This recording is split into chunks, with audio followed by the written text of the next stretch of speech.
Hey, greetings all. Steve Zilke here. Thanks for being here. And I want to do a short video describing something that came across my Google Alerts list. And I think it's worth talking about and then getting out there because it is a subject that comes up a lot, which is, are spinal manipulations slash chiropractic adjustments dangerous? Do they cause strokes? I see this a lot in the Facebook groups I'm in, whether it's neuropathy, cervical stenosis, lumbar stenosis. And then I'll see it talked about quite a bit where anyone tried the chiropractor, did it work? And then there's always people say, I would never go to one, or they helped me, or my doctor says never, ever, ever. It's across the board. And that's not why I'm here today to convince anyone of anything. But I am here to talk about something that really happened, that was published, and I verified by this person's Facebook page that it's been acknowledged that this is the real story. Because I think it adds clarity to a concern that people have, which is, can a cervical adjustment slash manipulation cause a stroke? And if it should you be worried about it? So let's dive into it here. So this came across my feed, like I said. Now, here's the headline here. Woman suffers stroke after cracking her own neck to relieve tension. A simple stretching of the neck caused a young woman to temporarily lose her vision, as well as the ability to speak after suffering a stroke.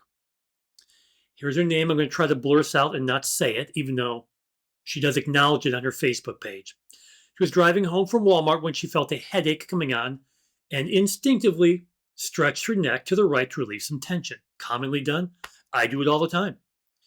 It had become quite a bit of a habit to crack her neck after a long day at work. Yeah, a lot of us do that. But this time was different.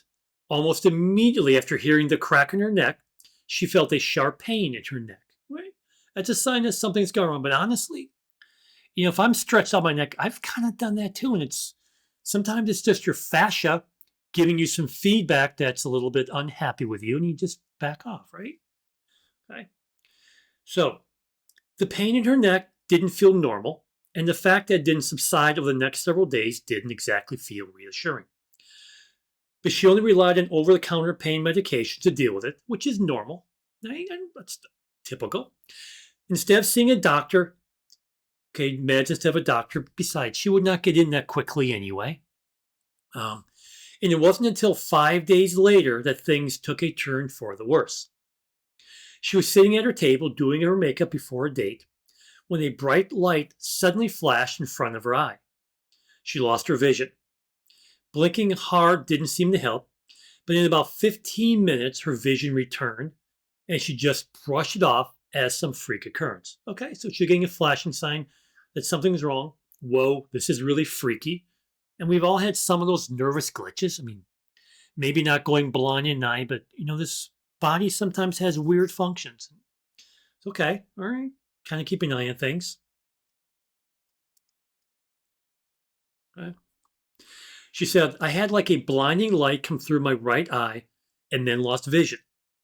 It was like I could see this bright light, but nothing else on the right side.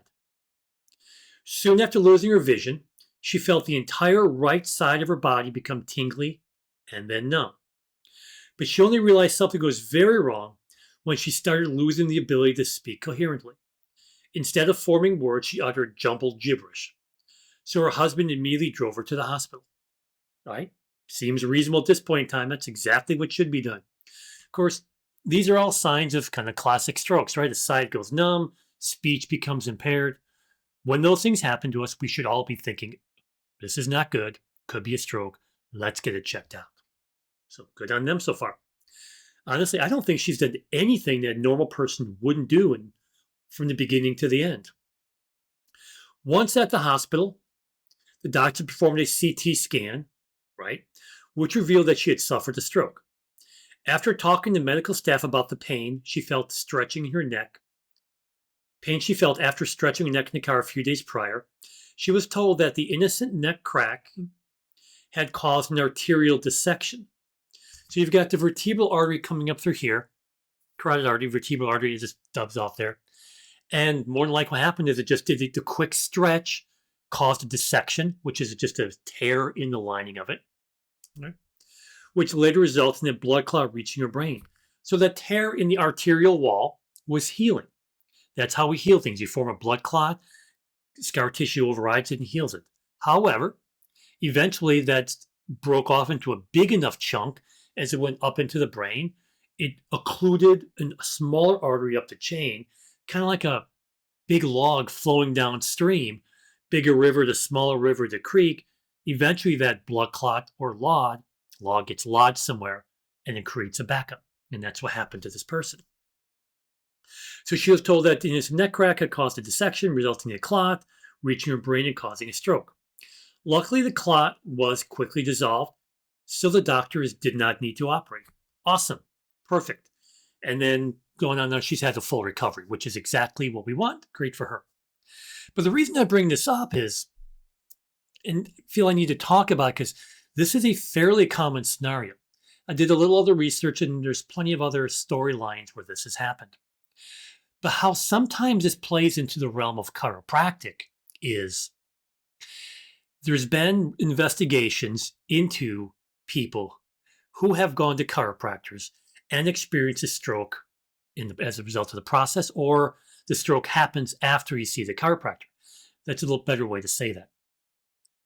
Frequently, the person is already having neck pain and then goes to a chiropractor to get some relief. And that's a perfectly appropriate scenario as well. So if this lady had stretched her own neck, ow, right? And then had gone to a chiropractor instead of taking medications, the chiropractic intervention would have been in the middle there. She already would have had the dissection.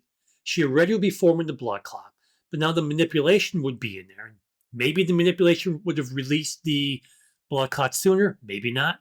Who knows? But either way, that's in there. And then more likely or not, the chiropractor would have been blamed or potentially blamed for the stroke to happen as a result of blood clot being released when the whole process was already set in motion.